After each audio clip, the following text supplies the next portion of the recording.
Good afternoon, everyone, and welcome to another Lockdown Stories. I hope you've had a brilliant weekend. It's great to see you, and I hope you're keeping safe and well. If you're joining for the first time, or even if you're not, a reminder that we are reading The Dark Wild, which is the second book in the Last Wild series, and this tells the story of Kester, a very brave hero. Kester cannot talk to people. He can say very few words to people, but he can talk to animals. And this matters because he lives in a world where a mysterious virus has killed nearly all the animals in the world. But he's found a few, the last remaining live animals in the world. He's rescued them. He's brought them to the capital city Premium of his island where he lives with his best friend Polly. And they found his dad, a scientist who's been missing for 6 years, who's found a cure for the virus named after Kester's mum. But unfortunately, Facto, the world's biggest food company, who make the fake food everyone has to eat now, all the animals are dead, do not want the virus to be cured. And now Kester is on the run. He's looking for Polly, who's gone missing, and she's gone missing because Facto wants something she has called the iris.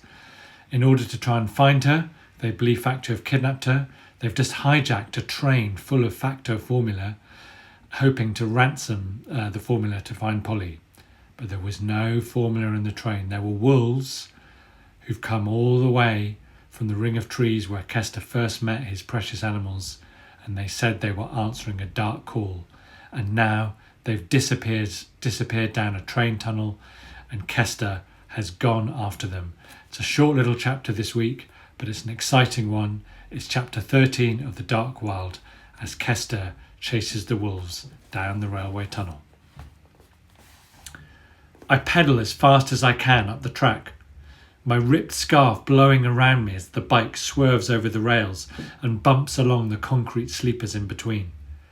Eric's bike needs charging and the engine keeps spluttering. I keep twisting round, looking back, half expecting to see the rest of the gang in pursuit or my wolf chasing after me. But they aren't. I know they will be returning to Waste Town with a story about me running away. And somehow, I don't think the wolf cub wants to go anywhere near his mother again for a while.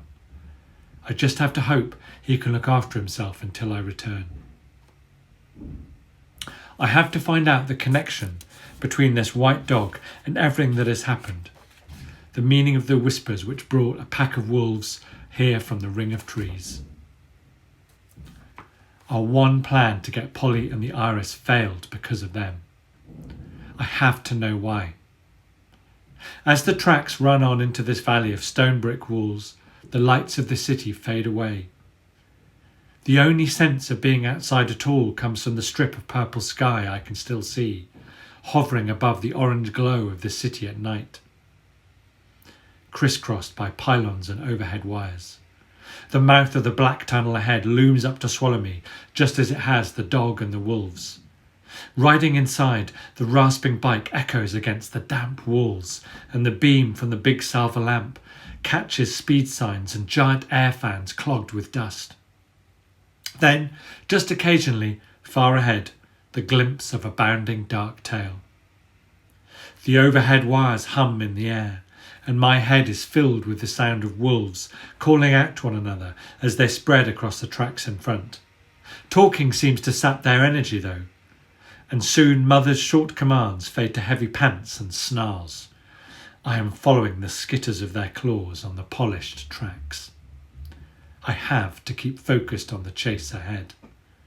I pedal on in silence. There is no cockroach in my pocket to point out how slowly I am cycling. No wolf running by my side to boast that we have nearly caught them. I begin to wonder if the stag would have let me just ride after the wolves like this, whether Polly would actually be cheering me on. It doesn't matter. None of them are here. I am completely alone. Only the sound of my own breath and a spinning electric bike chain for company. But with every spin of the wheels, the strangest thing is, I start to worry less about what I should be doing for my wild and Polly. It sounds weird, but the more alone I am, the more free I feel. Only the dark cool beckons me on. I am alone, I say to myself, for the first time in a very long time. Or are you just running away, says another voice from the top of my head. Running further and further away from your wild, it seems to me. Oh, it turns out there is a cockroach after all. General, everything has gone wrong since that dog appeared, and I'm determined to find out why. Isn't that what a wilderness is meant to do? Of course! You must do as you judge to be right, he sighs, fluttering down onto the handlebars. I don't understand this weather. Last night in the Garden of the Dead it was freezing cold, and now it is boiling hot inside a tunnel. It makes no sense at all. My neck is damp with sweat, and I can hear the engine starting to fade, my legs, arms and back aching as I try to catch up with the wolves. Plus, I'm starving. The formula I had at home feels a very long time ago now. I can almost hear my own stomach grumbling with hunger in the silence. Then it hits me. The silence.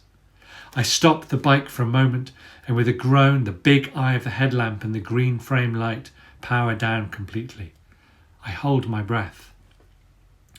The wolves' pants and clashes with the tracks have faded into nothing.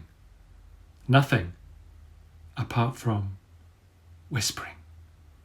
The voices I heard from the kitchen sink are all around, chanting clearly, loudly in this empty tunnel, the same dark call the mouse heard long ago. I can't turn back now. I jump straight onto the bike and press the button.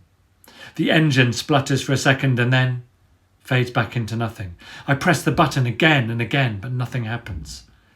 The only thing for it is to pedal on, overriding the engine, now in total blackness, following the ridge of the tracks as my guide. I only hope that another formula delivery isn't due soon. The tunnel seems to stretch on forever, blackness ahead of me, blackness behind. All the while, the whispering grows louder and louder, as if it is rising out of the ground itself. The chants start to pierce and stab in my head as if I'm being attacked. I have to get out of this tunnel. Sweat runs down my forehead and into my eyes. The whispering grows louder and louder, and I can no longer think and begin to feel dizzy. The handlebars grow slippery with sweat, and the bike swerves as it bounces into a rail, and then I judder off the tracks onto the chippings and bump along as I try to find the rail again to guide me.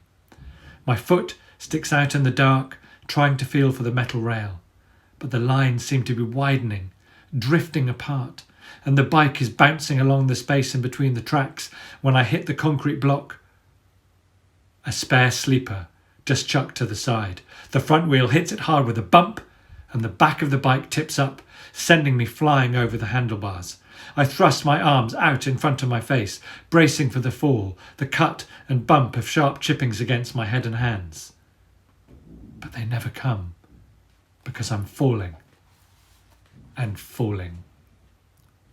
But where is Kester falling to? We'll have to find out tomorrow in chapter 14 of The Dark World. Thank you very much for tuning in and listening. This will be up on YouTube in about 50 minutes. Do tell your friends.